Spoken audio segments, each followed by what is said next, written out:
Vous écoutez Le Salon dans tes oreilles, une balado-diffusion dans laquelle des auteurs, des autrices et des personnalités discutent de leurs livres et des sujets qui animent l'actualité littéraire. Les enregistrements ont été faits lors du dernier Salon du livre de Montréal. Bonjour, je me présente, Julien Lefort-Favreau. Je suis ici pour animer la table ronde qui s'intitule Éloigné de la lecture, ou plutôt Comment rejoindre les éloignés de la lecture. La table ronde, elle tourne autour d'une question, c'est-à-dire c'est comme une question préalable, hein. On parle souvent du goût de la lecture, donner le goût de la lecture, mais on va un peu se poser la question de l'accessibilité qui précède le goût de la lecture. Peut-être le goût de la lecture, on peut convenir que c'est pas un goût inné, hein. On n'est pas avec le goût de la lecture ou le goût de la culture. On va aussi élargir un peu, on va parler de lecture, mais on va parler de culture en général. On n'est pas avec le goût de la lecture, puis il existe des barrières qu'on va un peu détailler ensemble, des barrières à l'accessibilité à la lecture, à la culture.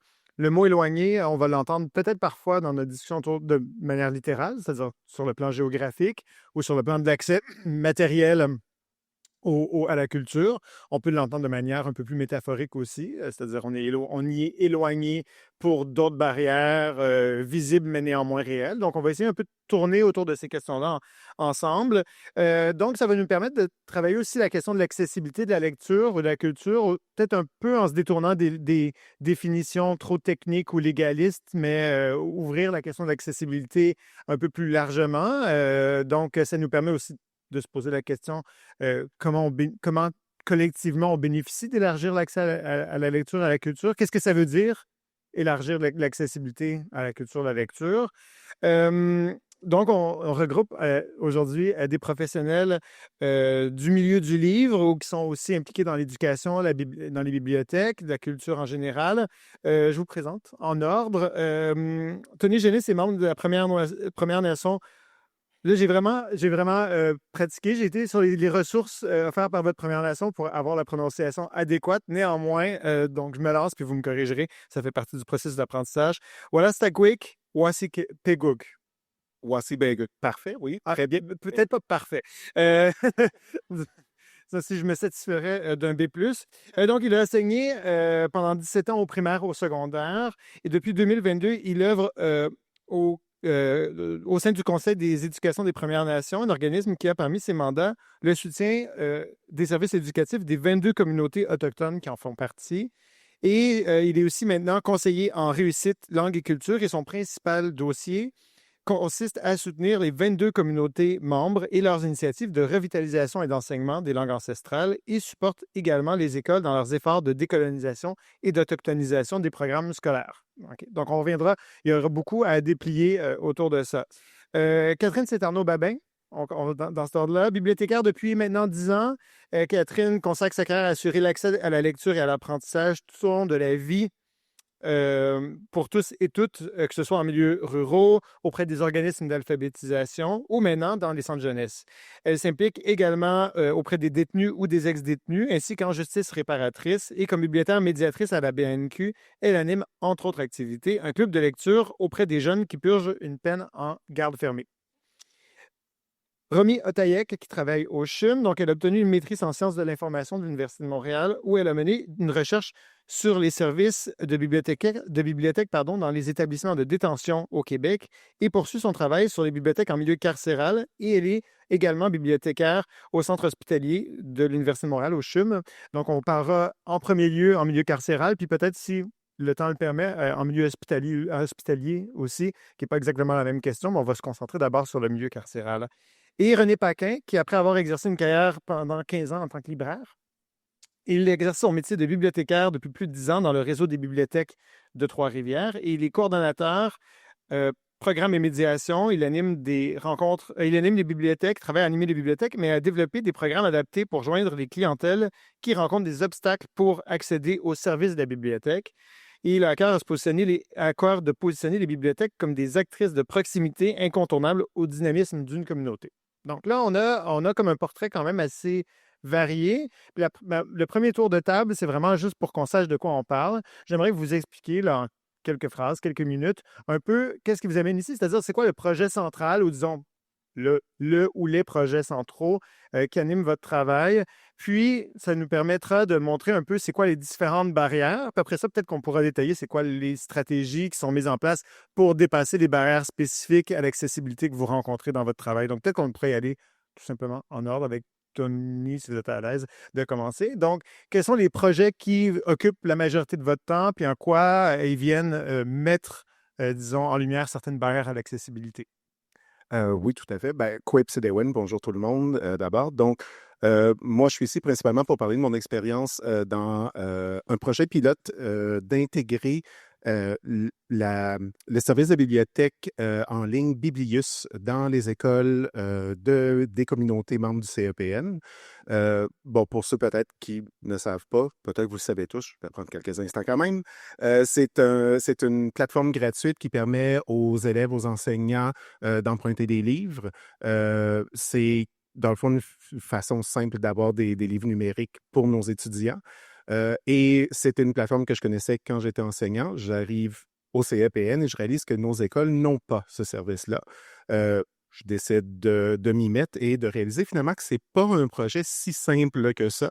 Il y a des difficultés, tout simplement d'accès à la langue. On a la moitié de nos communautés que l'enseignement se fait en langue anglaise, l'autre moitié en langue française. On a les langues ancestrales qui sont des fois les langues dominantes dans les écoles aussi.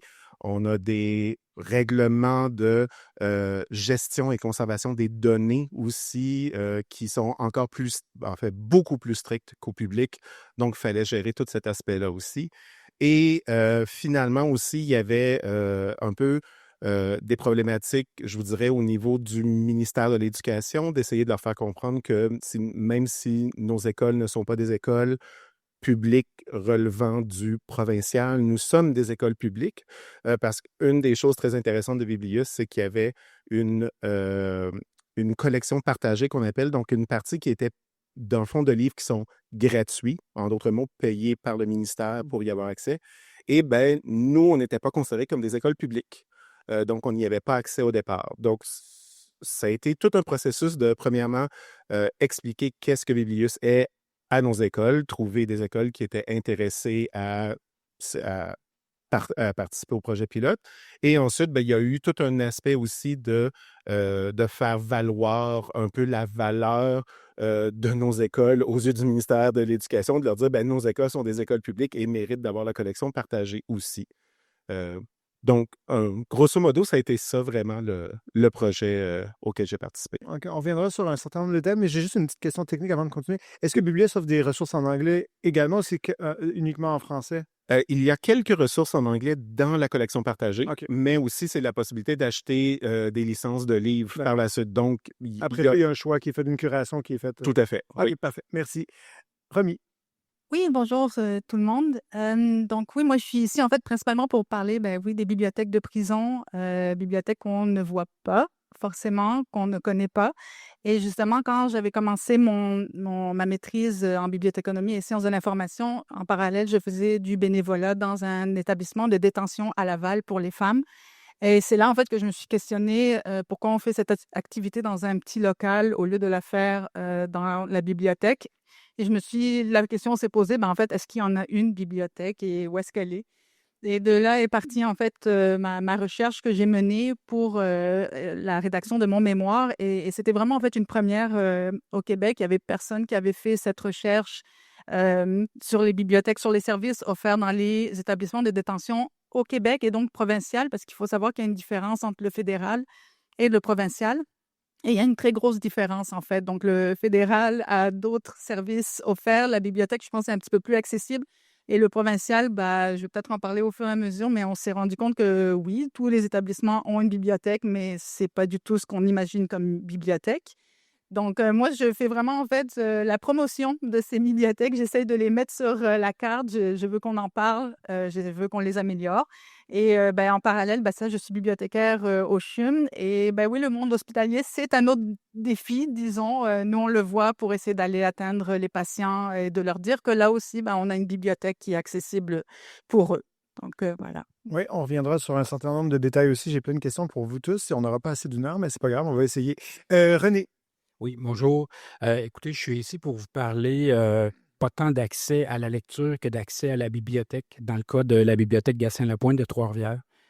Si vous connaissez Trois-Rivières, vous voyez un peu la bibliothèque Gatien-Lapointe, c'est la principale bibliothèque du réseau qui est située en plein centre-ville devant le parc Champlain.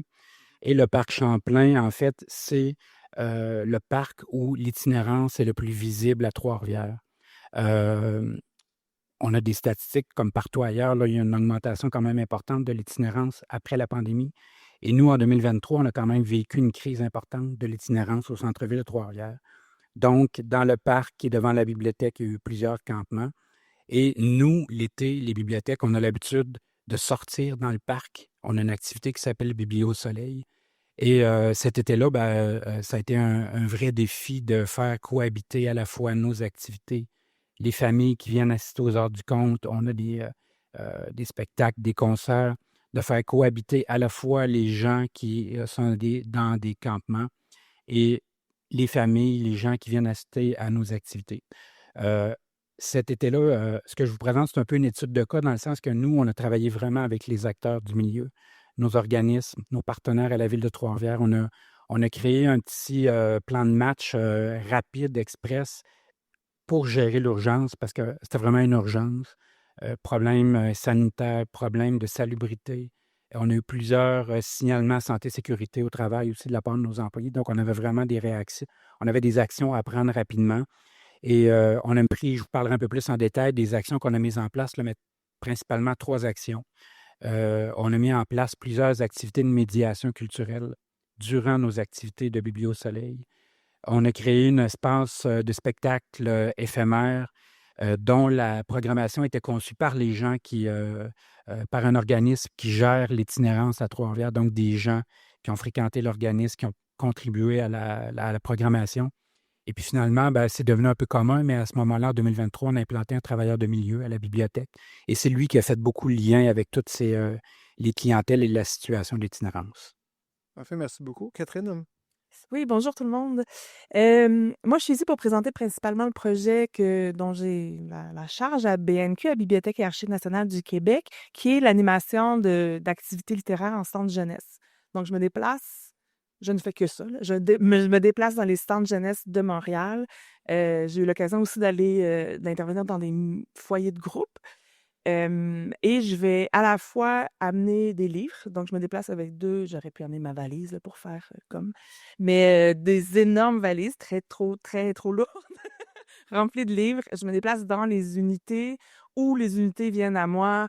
Les configurations changent d'un site à l'autre et selon la saison et selon si je m'arrime avec donc les unités d'hébergement ou si plutôt je m'arrime avec les classes des écoles qui sont annexées à chaque centre jeunesse.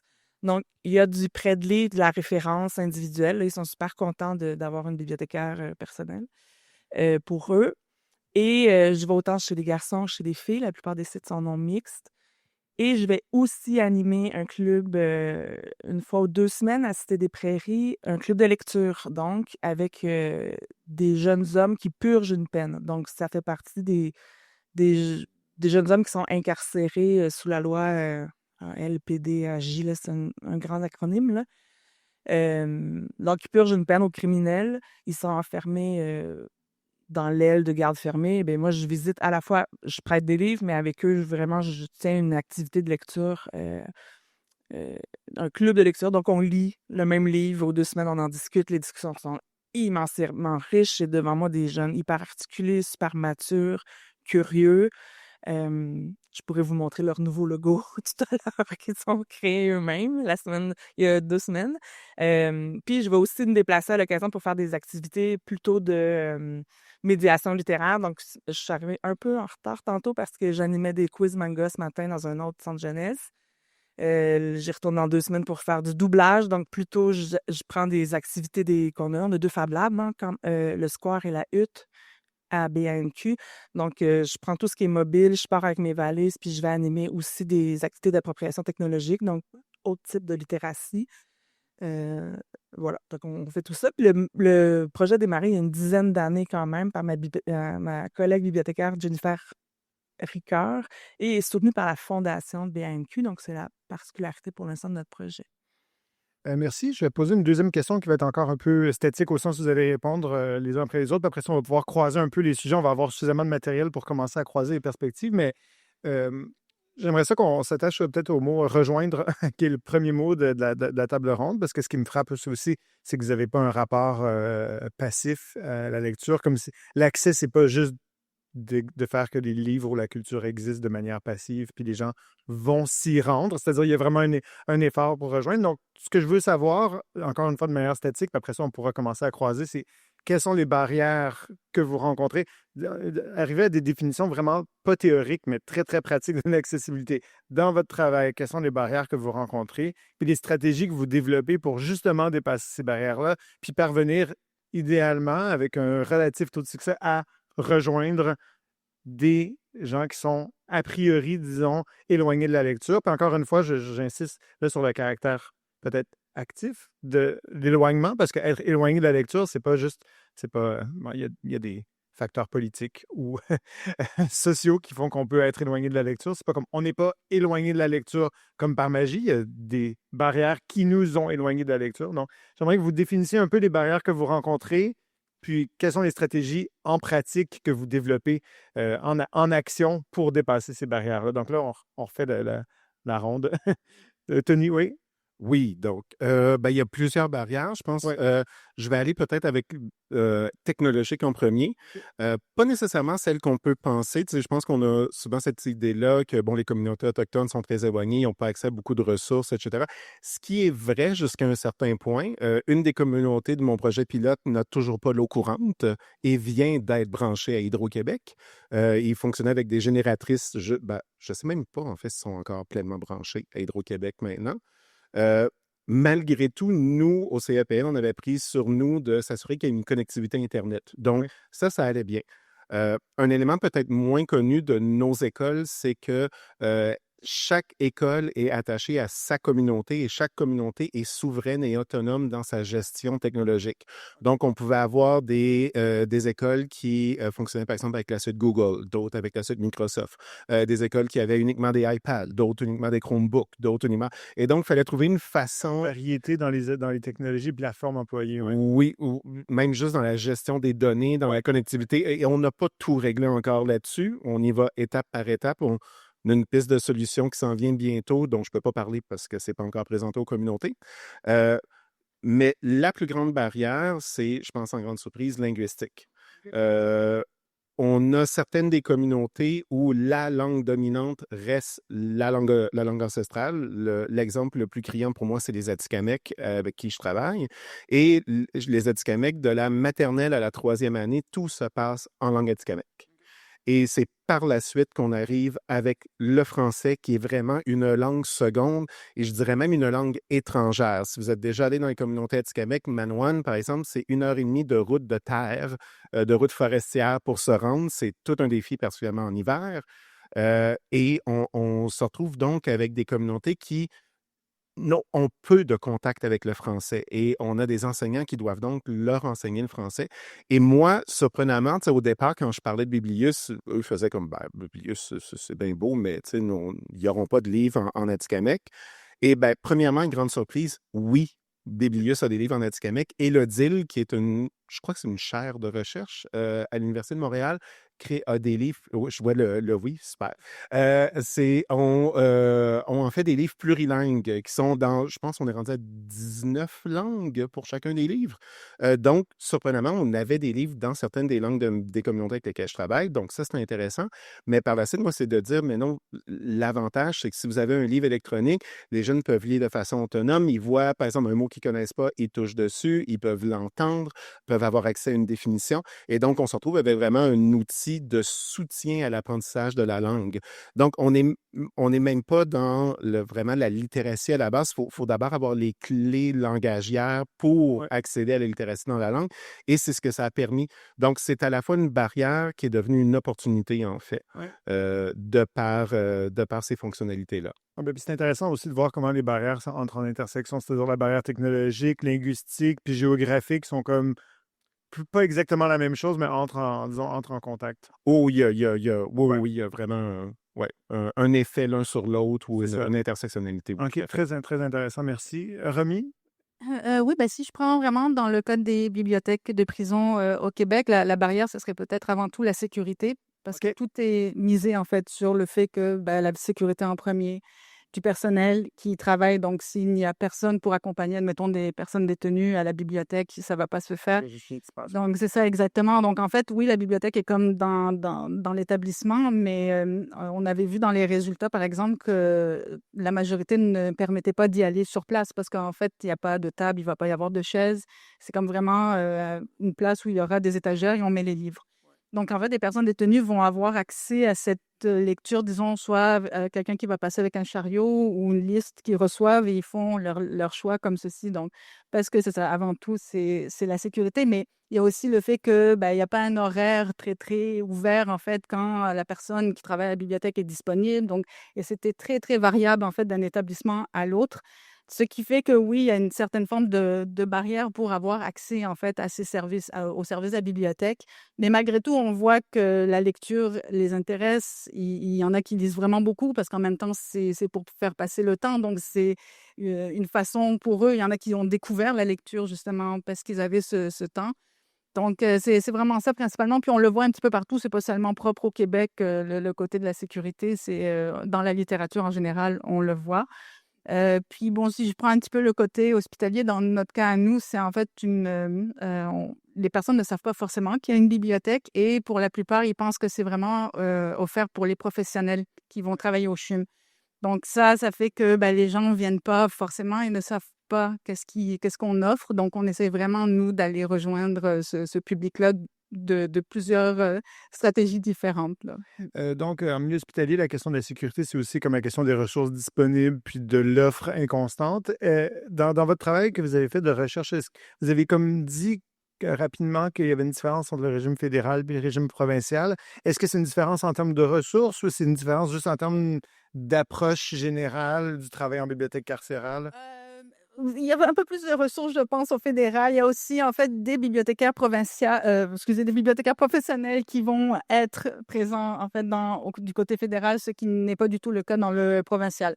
Il n'y a pas de bibliothécaire professionnel, il n'y a pas de technicien de documentation. Donc, c'est vraiment une personne qui va être responsable de la bibliothèque, qui fait office de faire les achats des livres, d'entretenir la collection, mais il n'y a pas de politique non plus pour dire, oui, on gère comme ceci la bibliothèque.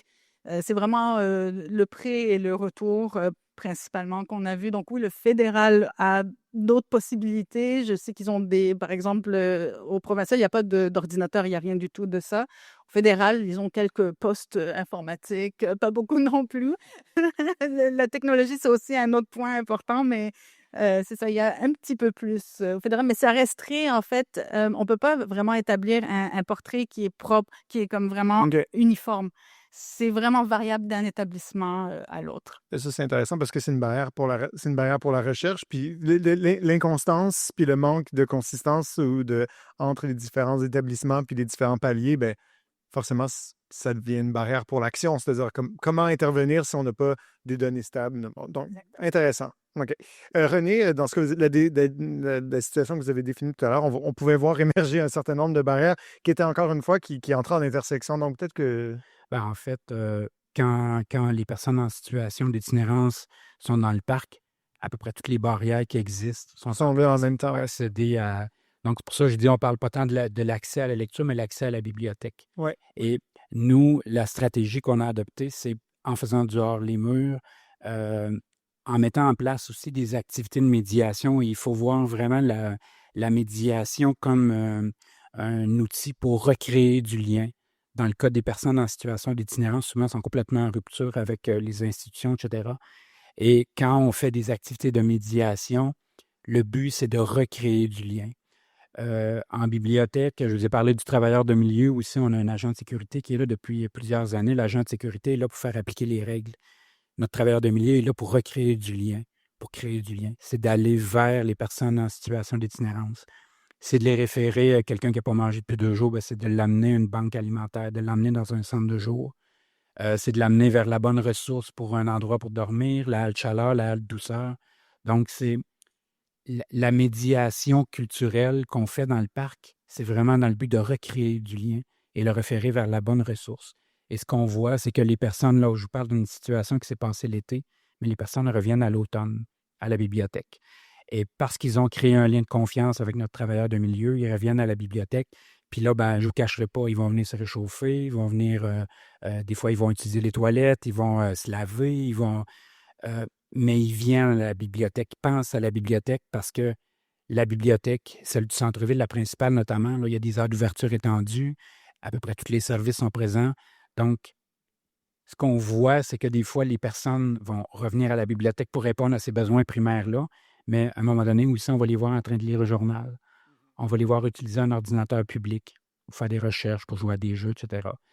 On a mis en place un service d'écrivain public. Il va aller rencontrer notre écrivain pour des fois comprendre un courrier, j'ai une demande à faire, un formulaire en ligne à compléter, ils n'ont pas d'accès à l'ordinateur. Cet ensemble de services-là contribue à recréer du lien. On n'est pas au niveau de la lecture, on est vraiment au niveau de comment je me réintègre à la bibliothèque qui est, en présentation, on parlait du cœur de la communauté. Ils le sentent aussi que c'est un lieu pour se reconnecter à la communauté de la bibliothèque. Ouais, c'est intéressant. C'est quand même une profonde redéfinition qui s'est faite au fil des années du rôle de la bibliothèque dans l'espace social, dans l'espace d'une ville, à tout le moins d'une communauté. Oui. Ouais. Catherine, peut-être que vous, en centre jeunesse, c'est quoi les différentes barrières qu'on rencontre? Peut-être certaines sont comparables au domaine au milieu carcéral, mais s'en distinguent aussi à certains égards. Oui, absolument. Mais je rejoins quand même ce qui vient d'être dit par Romy et René sur différents plans. C'est sûr qu'il y a clairement un accès d'enjeux matériels. Les enfants qui sont en centre jeunesse, il y a chaque cas est particulier, là. Certains jeunes ont le droit de sortie, certains jeunes sont trop jeunes, ne peuvent pas sortir seuls, doivent être accompagnés. Donc, il y a tout un enjeu vraiment de se déplacer. Donc, c'est pourquoi nous, on se déplace. Donc, clairement, là, on est là. Donc, l'accès, disons, matériel est facilité de cette façon-là. Il y a aussi l'aspect sécuritaire, notamment en garde fermée, où les jeunes ne vont absolument pas se déplacer seuls.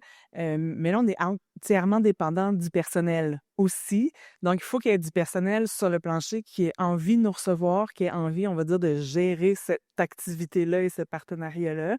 Puis des fois, c'est pas les jeunes qui n'ont pas envie de lire, qui ne sont pas attirés. C'est très rare que les jeunes finissent pas par repartir avec un livre.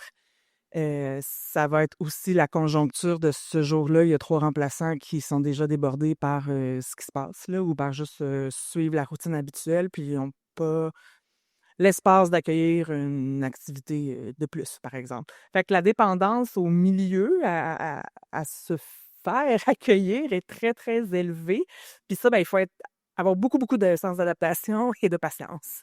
Donc, il y a certains moments, tu dis, un jour, je vais retourner dans cette unité-là, puis t'attends, puis tu continues de relancer de temps en temps. Puis à un moment donné, tu fais, hey, je peux toujours repasser quand vous voulez, hein? Ah oui, là, ça nous tente. Fait que là, on va pouvoir y retourner, mais cette dépendance-là est réelle. Puis moi, je propose beaucoup, beaucoup d'ajustements puis d'adaptations, là. Il y a une unité présentement qui, dans l'horaire, ça fonctionne pas du tout que je me présente puis que je m'étale avec mes livres, mais je leur laisse des ensembles de livres. Fait qu'au moins, les garçons ont accès à quelques livres par semaine dans lesquels ils tournent. Mais l'autre aspect, c'est aussi le lien. Ça fait une énorme différence qu'il y ait quelqu'un de l'extérieur, puis ça, les garçons me le disent. Nous, on est en dedans, puis on peut pas sortir. Le fait qu'il y ait quelqu'un de l'extérieur qui pense à nous quand même, puis qui vient nous voir, ça fait toute une différence. Puis ce lien-là, puis la posture avec laquelle on arrive. Donc, l'accès à la lecture, on va y arriver, mais oui, elle est matérielle, mais elle est aussi, je ne sais pas quel est le bon mot utiliser, mais psychologique. Là, si tu es convaincu que toi, la lecture, c'est pas pour toi, il suffit quand même que tu aies une personne qui, à un moment donné, te dise, tu veux essayer? On s'en fout si tu l'aimes pas, fais juste l'essayer, puis on se reparle dans 2 semaines, puis on verra. Puis d'enlever le cadre scolaire, d'enlever le cadre d'obligation. Il n'y a pas d'observation clinique non plus qui vient avec cette lecture-là. C'est vraiment une lecture récréative. Moi, ma posture, c'est la première question que je demande à un enfant, c'est: as-tu déjà l'habitude de lire? Qu'est-ce que tu lis? Qu'est-ce que tu aimes? C'est pas viens, je vais te donner des livres, il faut que tu lises. Viens, tu n'as pas le choix. Tu veux pas repartir avec des livres cette fois-ci? Il n'y a aucun problème. Mais je vais être là. Puis je continue d'être là, par exemple. Fait que la présence, effectivement, c'est super. C'est très, très, très actif. Ouais. dans le être, puis amener la lecture, puis montrer que la lecture, ça peut être une bande dessinée game over dans laquelle il y a 0 texte. Pour moi, c'est la lecture. On est dans la manipulation de l'objet livre, dans cette appropriation-là de ce rapport à passer du temps et avoir un bon moment avec un objet puis pour lequel la relation va se modifier au fil du temps. Mais déjà, ce pas-là, il est fait. J'aimerais vous entendre en ordre en désordre. J'arrête de faire la police de l'ordre, là. Vous allez comme vous voulez. Parce que vous œuvrez tous dans des contextes institutionnels, hein, c'est-à-dire avec les paramètres institutionnels, puis c'est peut-être la première des barrières, là, les barrières institutionnelles ou bureaucratiques dans lesquelles vous naviguez, là, avec plus ou moins d'aise, selon les barrières dont on parle. Je voudrais savoir si vous avez observé au fil du temps des bonnes pratiques qui se faisaient ailleurs, qui n'étaient pas présentes ici, c'est-à-dire des initiatives qui sont déjà en place ailleurs, qui sont innovantes. Je déteste le mot, je suis désolé de l'avoir prononcé, là, mais c'est quand même ce que ça veut dire. Des pratiques innovantes ailleurs qui n'existent pas ici, que vous voudriez voir implantées ici, ou au contraire, dans les institutions où vous œuvrez, vous voyez au contraire que vous êtes plutôt à l'avant-garde de ce qui se fait. Hein? C'est-à-dire, je ne veux pas d'emblée prendre pour acquis qu'on est en retard, ce qui n'est pas forcément toujours le cas. Donc, j'aimerais ça vous entendre là-dessus un peu la situation dans laquelle vous œuvrez par rapport à d'autres situations que vous observez ailleurs, que ce soit dans d'autres municipalités, dans d'autres provinces, dans d'autres pays, où les choses se passent différemment, mieux ou pire. René, peut-être en premier, oui? Ben, en fait, pas tant en comparaison de ce qui se passe ailleurs, mais en comparaison de nous-mêmes. Une municipalité, Trois-Rivières, on est à 1300 employés, c'est gros, 150 000 citoyens. Une municipalité, c'est lent, ça bouge lentement. Et la situation qu'on a vécue nous a amené à montrer beaucoup d'agilité, et ça, on en est fiers. C'est nous, comme employés ville, mais c'est en faisant appel à nos partenaires, à nos organismes du milieu.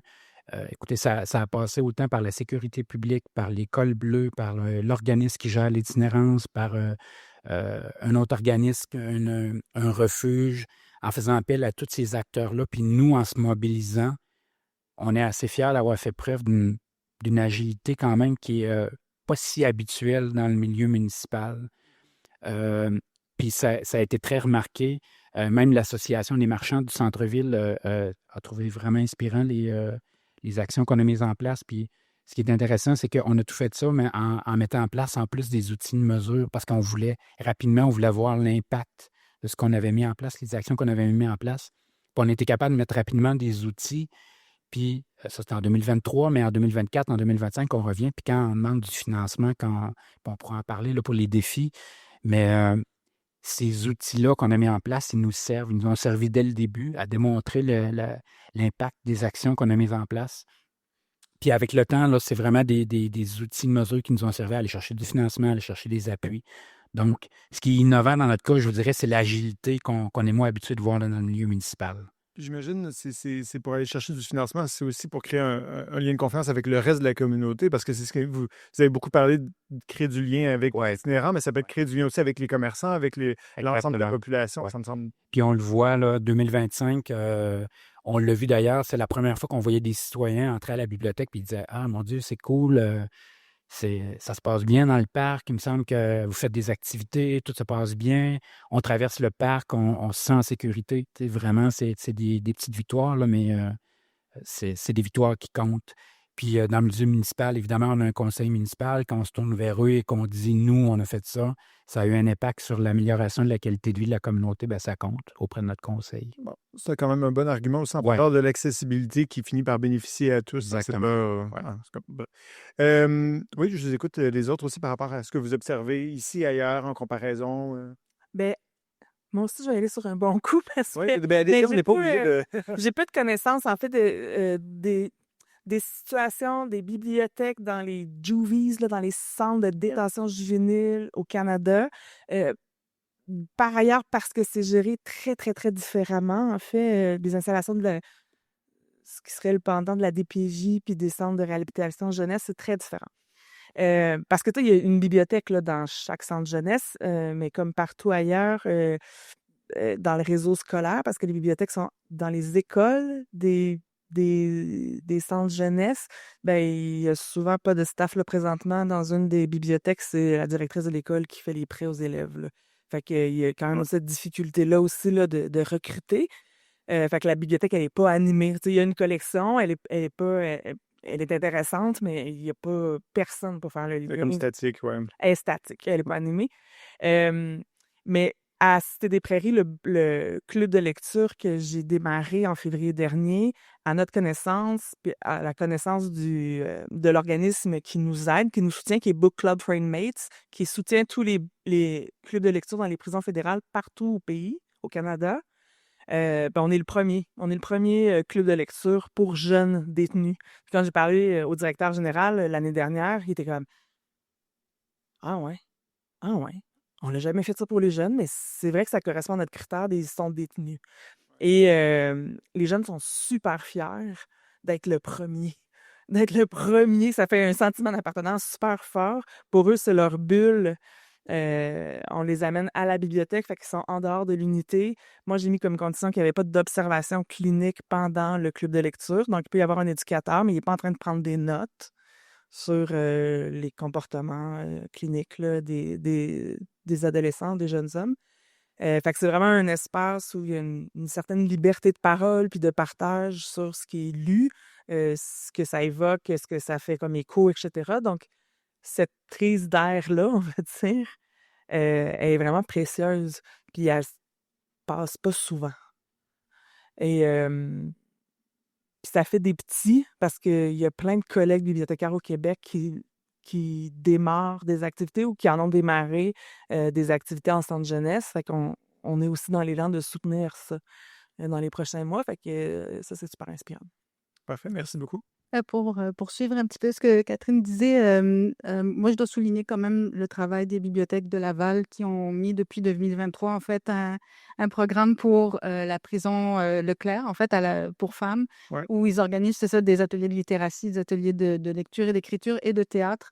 Et ça, je suis vraiment comme fière de voir, en fait, que ça bouge un petit peu et qu'ils l'annoncent sur leur site web. Parce que quand je cherchais justement des actions que des bibliothèques publiques faisaient envers des établissements de détention, c'est pas mis, en fait. Cette information soit je sais pas, ils la mettent pas forcément ou elle est inexistante. Puis j'étais vraiment contente de voir que les bibliothèques de Laval ont fait ça. Ils sont présents. Donc, je suis vraiment, ça, je dois le souligner parce que c'est ça, il faudrait qu'il y ait plus de collaboration entre les bibliothèques, soit publiques ou même universitaires, avec ces centres d'établissement-là. Parce qu'on le voit ailleurs, justement, dans d'autres pays ou même dans le Canada anglais, en fait, il y a vraiment plus d'actions qui sont posées.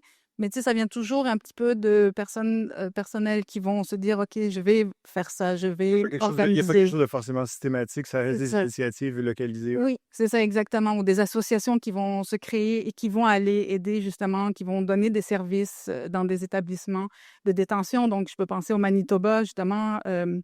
C'est la Manitoba Law Library, donc qui va dans les établissements pour donner des ressources en droit, pour Ouais. aider les personnes en détention pour se défendre ou connaître un petit peu plus leurs droits parce qu'en fait, ils ne sont pas forcément au courant. Donc ça, c'est une belle initiative. Ils font des collectes de livres, de dons de livres. Ils font des ateliers aussi, des clubs de lecture. Donc, c'est une belle initiative aussi. En Alberta, on voit aussi des initiatives. Donc, ça existe, tu sais, ça se fait. Puis, j'aimerais que c'est ça au Québec, pour le provincial, ça se fasse un petit peu plus parce qu'on est, je dirais pas qu'on traîne un peu de la patte, mais on n'est pas non plus ceux Pas à l'avant-garde non plus. Voilà, exactement. Tony, ce serait intéressant de vous entendre sur ça parce qu'il y a comme une double mission en quelque sorte qui est l'accès à la culture par la lecture de manière générale, puis la revitalisation des langues ancestrales, donc cette cohabitation des langues. Donc, qu'est-ce qui se passe ailleurs ou qu'est-ce qui se passe ici? Qu'est-ce qui se passe dans les autres provinces? Comment vous voyez cette place-là dans un écosystème peut-être plus large que celui dans lequel vous opérez? Ben écoutez, c'est pas évident, premièrement, juste en termes de création et de publication, par exemple, de livres dans les langues ancestrales. Ben, premièrement, la tradition de l'écrit Ouais. est relativement jeune et récente. Donc, ça emmène un paquet de difficultés. On rajoute à ça aussi le fait que, tu sais, Puis c'est ce que je trouvais intéressant, en fait, quand je vous écoutais, vous trois, tu sais, quand vous parlez du livre, vous parlez vraiment du livre physique. Tu sais. Mon projet tenait plus du livre numérique et ce que j'ai réalisé pour beaucoup des membres des communautés, beaucoup des locuteurs, particulièrement des langues ancestrales, qui sont souvent plus âgés, ben pour eux, le livre est physique. Et ils n'avaient même pas pensé au livre numérique. Et donc là, j'avais certaines écoles, par exemple, qui tenaient des livres qui avaient été écrits dans les années 70-80 et qui, ma foi, tombaient en morceaux. Là. Chaque page était plastifiée pour que ça tienne. Et là, je leur disais, oui, mais avez-vous juste pensé peut-être à regarder pour le numériser, puis le mettre en format EPUB, puis là, on pourrait y avoir accès. Et finalement, ce que je leur apprenais quelque chose qu'ils ne connaissaient pas ou qui, pour eux, était quelque chose de très complexe qui devait être fait par les autres. Et donc, il y avait comme soudainement une réalisation que, OK, ben on est capable de créer des trucs par nous-mêmes, on est capable de composer des choses. Le défi des communautés autochtones au Québec aussi, on a une population relativement petite. Oui. Certaines je pense par exemple tout près d'ici, Ganawagi, Gannesatake, ont peut-être 500 locuteurs de la langue natifs. Donc, quand vient le temps de créer du matériel, c'est pas évident. Trouver des maisons d'édition qui seraient pas publiées, encore moins. Donc, pour moi, cet aspect-là d'intégrer le livre numérique devient très intéressant. Puis, Biblius, pour moi, servait vraiment un petit peu comme de cheval de Troie pour permettre autant aux jeunes qu'aux élèves de comprendre que une tablette, c'est pas juste une plateforme de jeu, que ça peut être utilisé pour lire.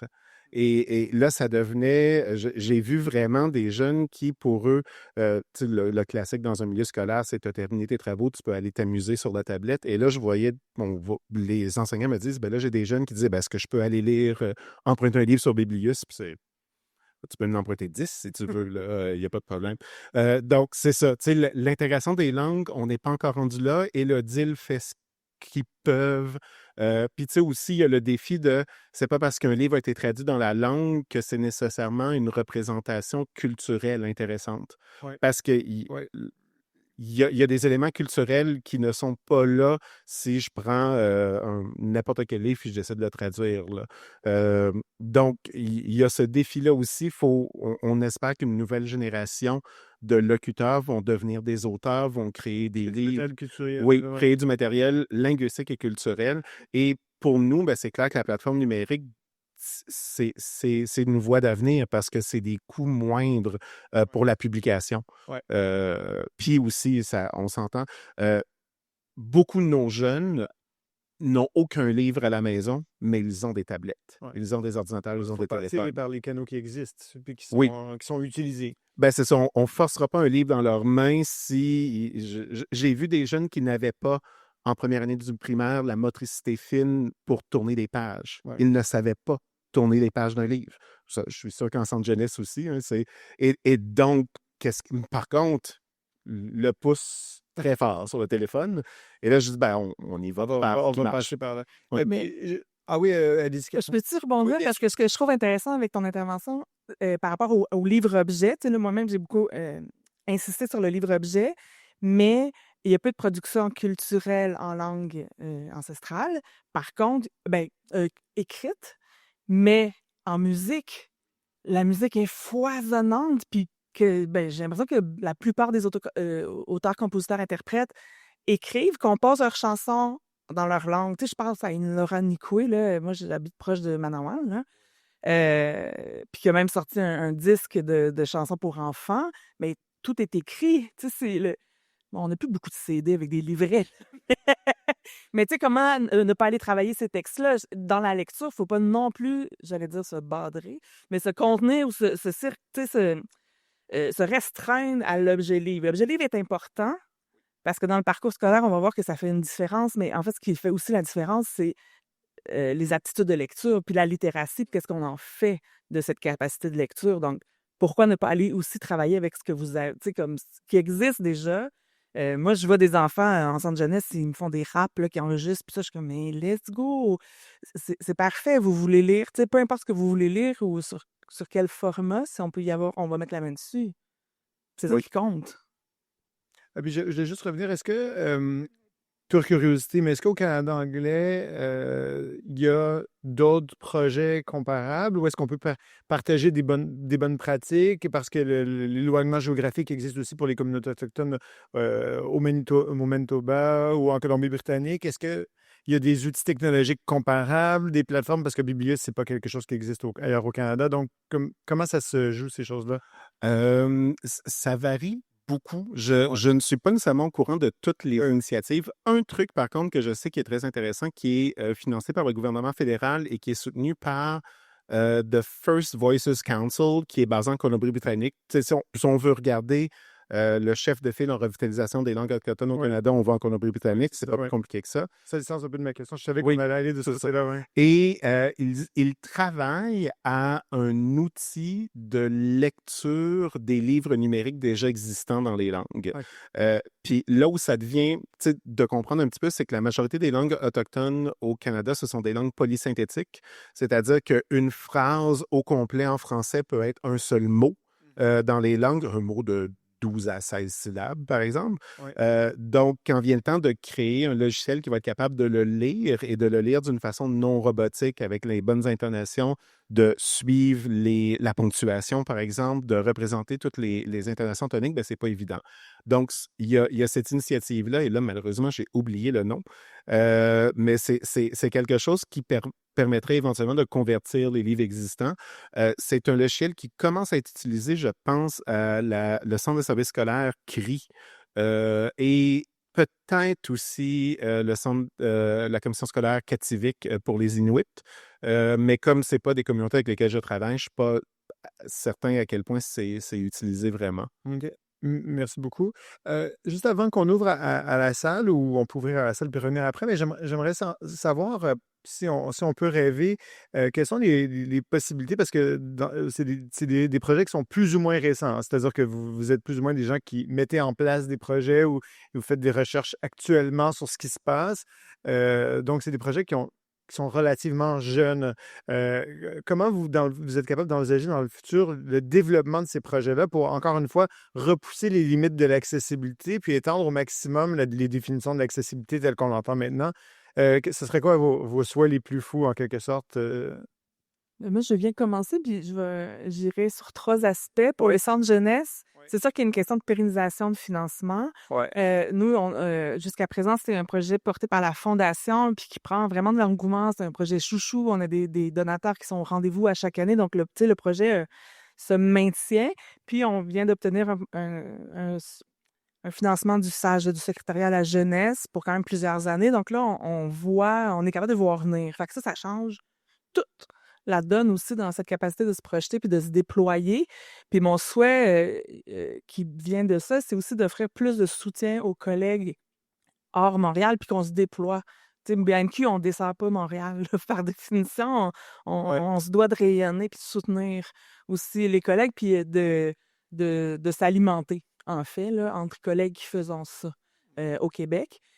Sur l'aspect prison, la BNQ, dans ses cartons, est en discussion avec la sécurité publique pour de la médiation en prison et peut-être d'autres approches là, pour améliorer le service bibliothéconomique en prison. Fait que, tu sais, ça, croisons les doigts que ça s'envolera aussi, que ça prendra de l'ampleur rapidement dans les prochaines années. Puis en itinérance, tu sais, aussi, on a des intervenants sociaux qui sont là parce qu'on a exactement la même disposition. Je dirais, là, on est à côté du Square Berry. Les itinérants, les personnes en situation d'itinérance viennent se réchauffer, donc accèdent à la bibliothèque, mais c'est là où ils ont accès à la lecture. Ils lisent pas nécessairement. Donc, c'est pas suffisant d'avoir accès à la bibliothèque dans l'espace. Il faut aussi continuer l'approche puis la création de liens pour voir comment on peut répondre à d'autres besoins. Qu'un besoin d'espace sécure au chaud, par exemple, et au sec pour une journée. Mais ça, c'est aussi en développement, puis c'est le fun parce qu'on alimente aussi avec les pratiques partout là, au Québec. Mais en complément, c'est sûr que les actions qu'on a mises en place, c'était dans situation d'urgence. Le défi pour nous, je parle du financement, mais le défi, c'est de rester engagé. Parce qu'on le voit 2023, 2024, 2025, on voit là, avec les outils de mesure dont je vous ai parlé, on voit l'évolution, les choses se placent. mais justement, les choses se placent. Puis le danger, c'est qu'on le voit, là, on entend parler. Il y a des acteurs qui se disent, ben finalement, ça va assez bien, fait qu'on c'est bon, C'est correct, merci. c'est correct, Ouais. on peut passer à d'autres choses, mais nous, notre défi, c'est de garder les partenaires engagés parce que on a prouvé que les actions qu'on a mises en place ont un impact, mais notre défi maintenant, c'est de prouver qu'elles vont continuer à avoir un impact. Notre travailleur de milieu, il fait vraiment une différence dans le sentiment de sécurité des gens qui fréquentent la bibliothèque, les équipes, les employés, puis même les personnes en situation d'itinérance qui viennent chez nous, qui rentrent à la bibliothèque, qui reconnaissent notre travailleur de milieu, ça favorise le lien.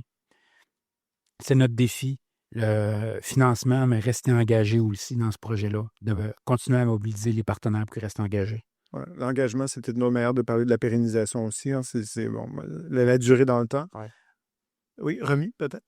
En fait, moi, déjà, mon souhait, ça serait qu'on les voit, ces bibliothèques-là, en fait, qu'on arrête de les rendre peut-être invisibles ou qu'on les oublie, en fait, carrément, puis qu'on les considère comme tout type de bibliothèque et qu'il y ait de plus en plus de collaboration, justement. Je crois que ça va être ça un peu le secret que de plus en plus de bibliothèques de l'extérieur rentrent dans ces établissements. Je sais que c'est pas toujours facile, mais c'est faisable, en fait. Donc, ce serait ça vraiment mon souhait, qu'il y ait un guide aussi pour aider les personnes responsables des bibliothèques pour savoir comment gérer ces bibliothèques-là.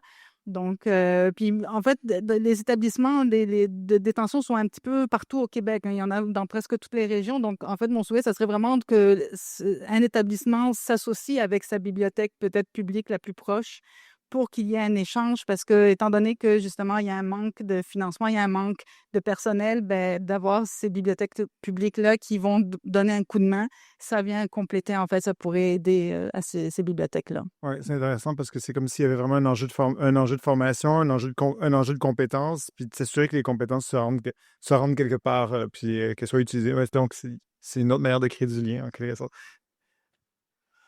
Ben moi, en fait, quand on réfléchit à la réalité plurilingue des communautés autochtones, parce que ça, c'est quelque chose encore que je ne peux pas suffisamment mettre de l'avant, c'est que on a comme pris pour acquis le fait que les communautés autochtones s'adressent à nous en français ou en anglais, alors qu'ils maîtrisent souvent une ou deux autres langues en plus. On a des enfants de 11 ans, 12 ans, 13 ans qui sont polyglottes. Ouais. Et on fait comme, ah ouais, mais ils ne parlent pas assez bien français. Ouais. Mais bon.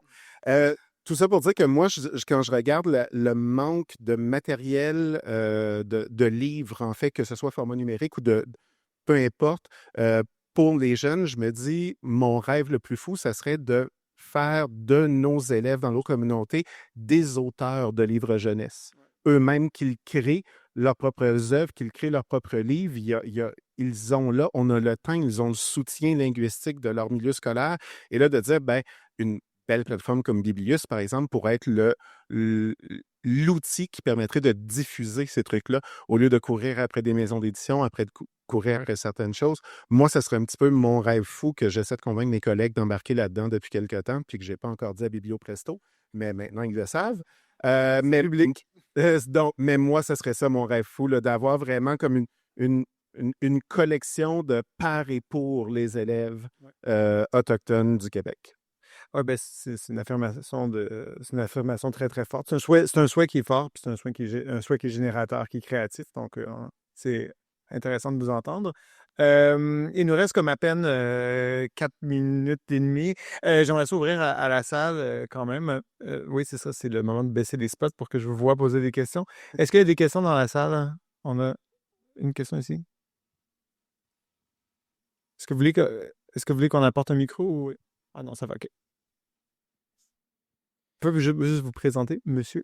Oui, Thomas Genin-Brien de l'Association des libraires du Québec. Merci pour vos interventions. Ma question s'adresse peut-être plus spécifiquement à Romy. En fait, je me demande, j'ai quand même capté quelques éléments de réponse, là, mais je me demandais, est-ce que les bibliothèques d'établissements carcéraux sont des bibliothèques au sens institutionnel ou c'est vraiment juste, tu sais, une pièce avec des étagères, des livres, puis donc, est-ce qu'elles sont assujetties à la loi 51 pour l'acquisition? Non, c'est vraiment... En fait, comment elle est perçue, c'est un loisir. C'est vraiment, ça rentre dans les activités. Donc, la bibliothèque, c'est la même chose que peut-être le sport, ou c'est vraiment une activité culturelle qui est à disposition. Mais de ce que j'avais parlé avec une personne qui s'occupait de la bibliothèque, oui, elle faisait des achats, mais je pense pas qu'elle était vraiment obligée de suivre vraiment la loi, où elle pouvait les acheter là où elle pouvait les acheter, en fait. Donc, c'est pas du tout la même, il n'y a pas ce même système qui est établi, là. Merci.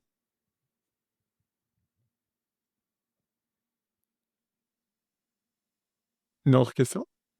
Soyez pas timide.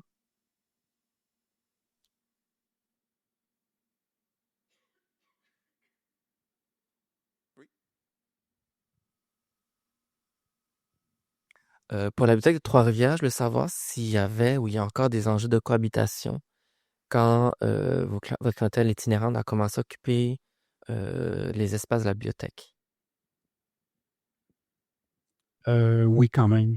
Euh, on a mis en place, ça date quand même, là, ça date pas de la pandémie, ça date d'avant la pandémie.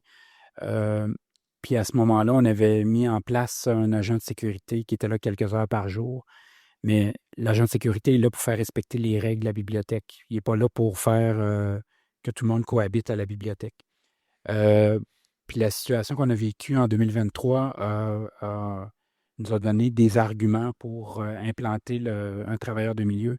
Et pour vrai, à partir du moment où lui était en place à temps plein à la bibliothèque, en travaillant avec les agents de sécurité, en travaillant beaucoup ici avec les employés, on a senti que la cohabitation... mais, vous savez, la cohabitation, c'est un processus, c'est pas une fin. Il faut toujours le travailler. Donc, oui, il y a encore des enjeux, mais les outils qu'on a mis en place, là, ça répond en bonne partie aux besoins, mais on continue quand même à développer parce que les besoins changent, mais on s'adapte continuellement. On est obligé de s'adapter, en fait, pour maintenir un climat social là, paisible à la bibliothèque. Puis ça a passé, entre autres, par on a fait des réaménagements. On a procédé à des rénovations dans des secteurs où on a amélioré la sécurité des employés, des espaces plus ouverts, des changements de mobilier, vraiment un réaménagement des espaces qui font que tout le monde se sent plus en sécurité. Donc, oui, on continue à mettre en place des actions parce que ça continue à être un enjeu.